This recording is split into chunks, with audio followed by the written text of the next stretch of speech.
Good evening, and welcome to Daybreak Warrior's Guide to Native American Jewelry. In this video, I'm going to be giving you a little history on Native American jewelry, the different types of Native American jewelry, the different stones involved. We're going to talk about the different types of turquoise and the different types of metal used. Um, the reason I am doing this is because this weekend is the Santa Fe Indian Market. This market is the largest Native American market in the United States. It is always the third weekend of August in Santa Fe, New Mexico. And to get in, you have to get juried in for this market. There's over 1,100 artists. There's silversmiths, basket makers, pottery makers, carvers from the Northwest Coast, all over. So if you're in the area, it's a great thing to check out. Other great markets to check out is the Heard Museum Show in Phoenix, Arizona, and also the Idle George Museum Show, which goes on in June. Now to begin. To give a little background, for the Navajos, Etsidisana is one of the earliest silversmiths to learn this art.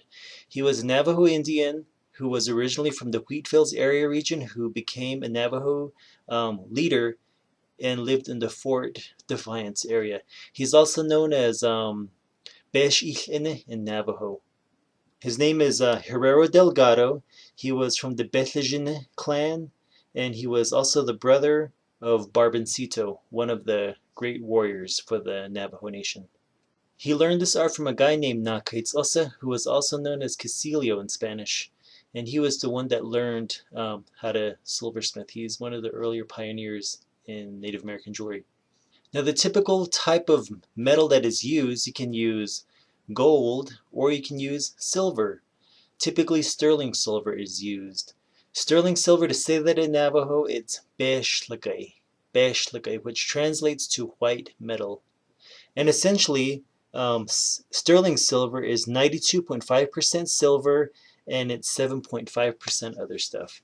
The reason why it's made up of other stuff is because pure silver is too soft to work with, so the other 7.5% makes it a little more sturdy. Now, because the market for silver has gone really, really high, people have resorted to using nickel silver. Now, nickel silver really doesn't have any silver in it. It's actually 60% nickel, 20% copper, and 20% zinc. And it gives the look of real silver, but it's technically not silver at all. Regardless, if you decide to buy nickel silver jewelry, don't feel bad about it, because definitely people that are doing this, they're doing it because the market is down and the art is definitely there. The stamp work, the jewelry style, you're getting a good piece of art for a lower price, but just know there's no silver in it. Now, to begin classifying Native American jewelry, we'll begin with our simple wire jewelry. Basically, this is going to be your wire jewelry that has a stone mounted to it with perhaps wire that goes around the stone that's cut into to give it a little more design. Now here's an example of a fine wire bracelet. This is an older piece. Here it's got twist wire around the side, twist wire around the bezel, and it's even got some little relief designs on the side.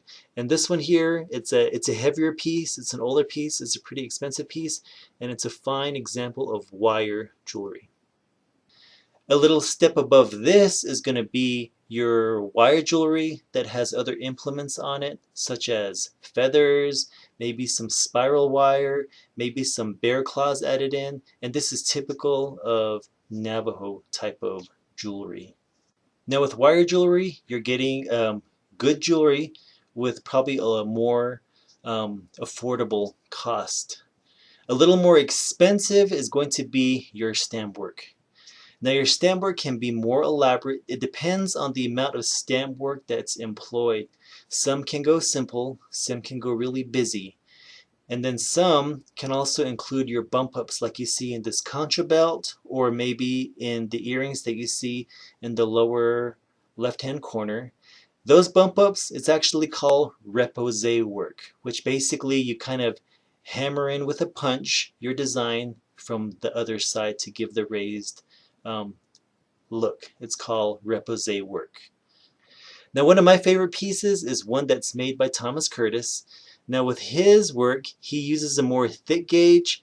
His stamp work tends to be deep, symmetrical, and those are qualities that make your jewelry more expensive. How heavy the jewelry is, how thick the gauge is, how even the work is.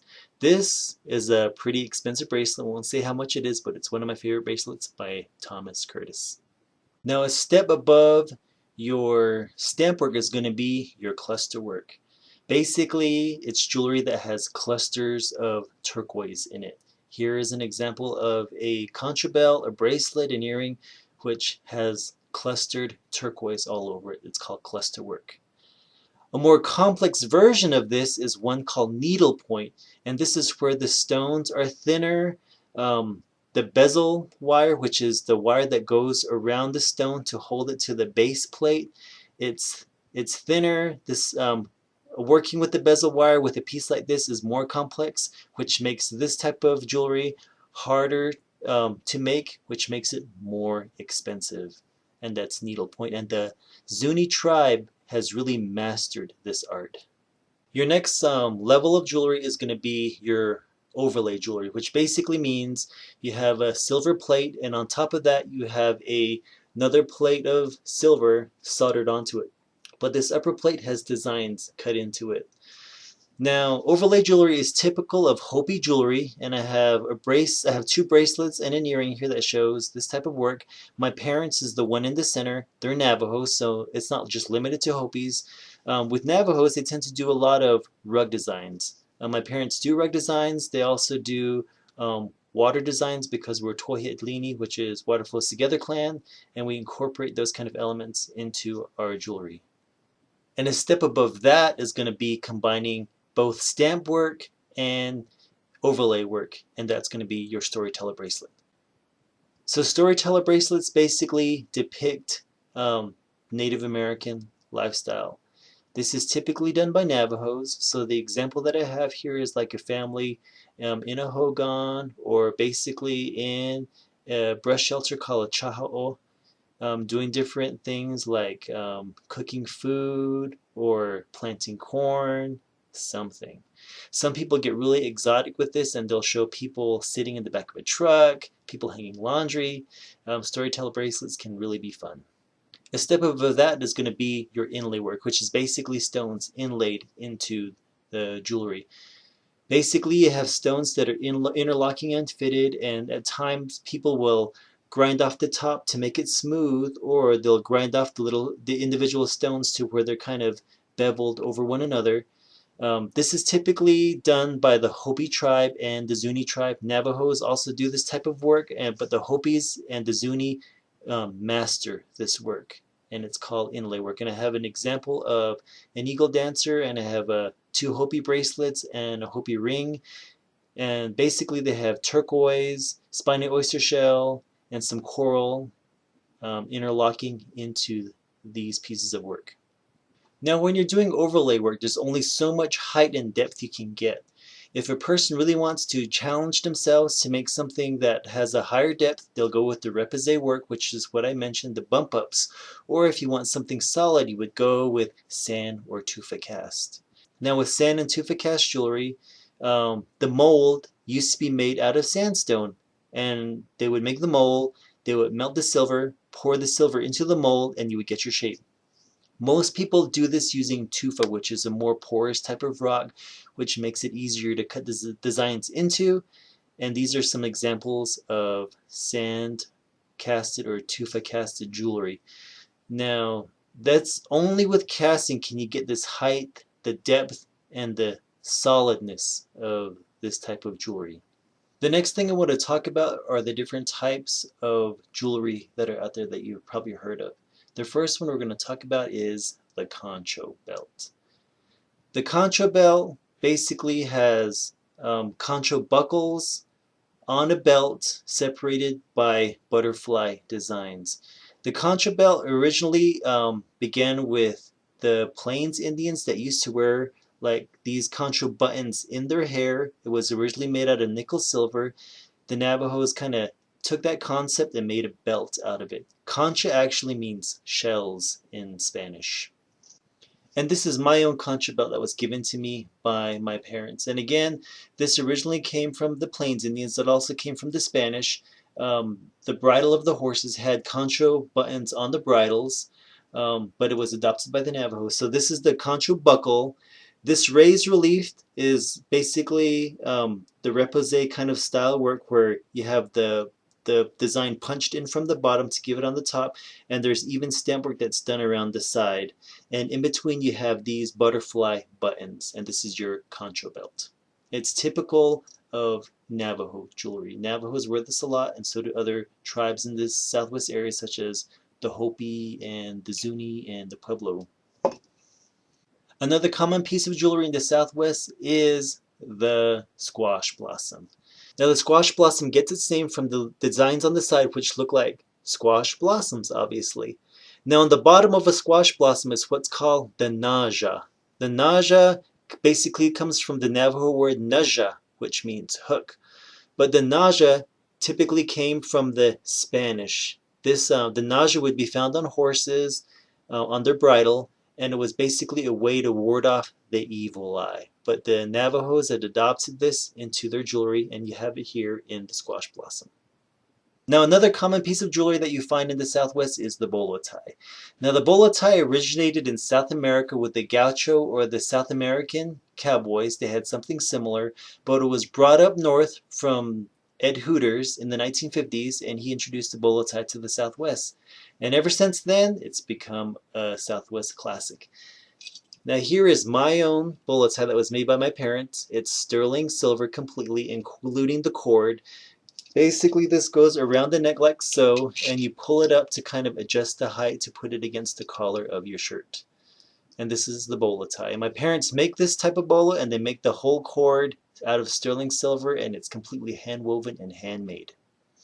Now the oldest form of southwestern jewelry that's out there is beaded jewelry. So you either have your beaded or your Heishi necklaces, and we'll talk about the differences on that.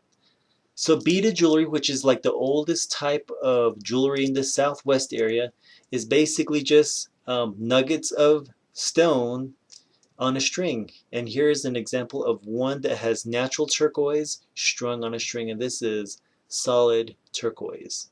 What makes Heishi different is Heishi, on the other hand, has stones that are grinded down, that are strung, and are uniform along the side. And this is Heishi jewelry. And Heishi basically means shells in the Keres, or in the Santo Domingo language. The Santo Domingo have perfected this type of jewelry, and they're known for very even, very slender, perfect Heishi jewelry. Now a long time ago, when the Navajos wore this type of beaded jewelry, this bottom portion, which is known as the jacla, used to be worn in the ear. This portion, which is called the jatla, comes from the Navajo word jatol, which means earrings. So when a person didn't wear their earring or their jatol, they would tie it to their necklace. And eventually it became part of the necklace attire. So a lot of times the value of a necklace is worth more when it has the jacla or the jatlot attached to the earring. Now the tip of it can either have a hook like this form, or it can have the original type of backing, which has sinew kind of wrapped around the edge of the necklace. So this is an older type, a more traditional type that has sinew wrapped around the edge, or you can have a more contemporary version that has a silver clasp or a silver hook around the back of the necklace. Now this is just part 1 of the series. Stay tuned for part 2 of the series, where we'll talk about the different stones used in Native American jewelry. Have a nice day.